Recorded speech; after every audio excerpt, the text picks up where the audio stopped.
mezza giornata facendo male a questa città. Coppa motocicletta, con casca mi sei pronto a sparare, con sangue fritto pronto e senza pietà. Mi sento stanco bastardo e penduto già. Accida chissà chi che tengo sorte che non c'è fa. Se non ci posso stare insieme, figlia mia insieme con mamma, mi guardi in spalla perché può capitare che qualcuno da me che sto buono fa. Mi sono stancato da fare peccati, oggi mi arrende il cagno che sta strada. Tengo stimare che l'hanno spietato, ma quando sangue sto già guardato.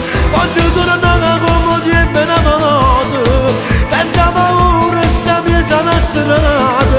Ma io già sapevo che sono condannato, perché non so che non voglio volere.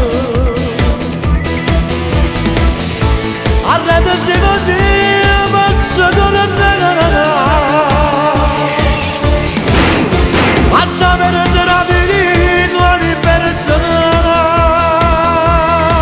Mi sono stancato da fare peccati, io non voglio essere il gioco mannato. Mi sono distrutto che l'hanno spietato, ma mamma mia che mi aspetta che la casa.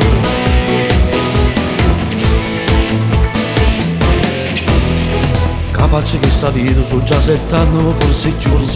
Calassa sulla casa, vado a tornare senza avvisare.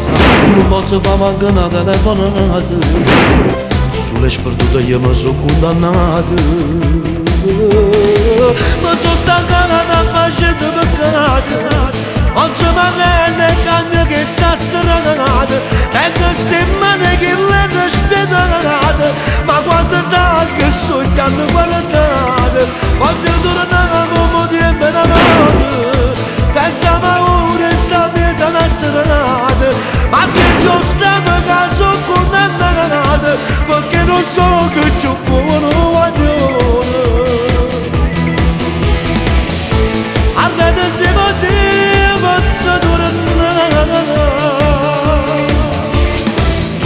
faccia perdere la vita libertà.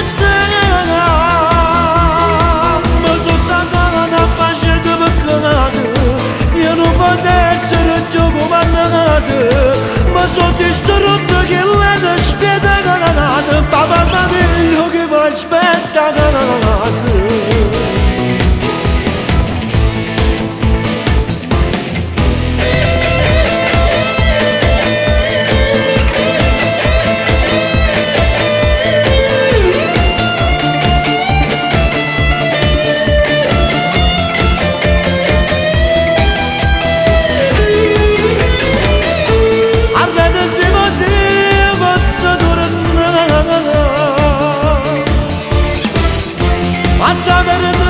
Faccia perdere la vita, la libertà. Mi sono stancato da fare peccati, io non voglio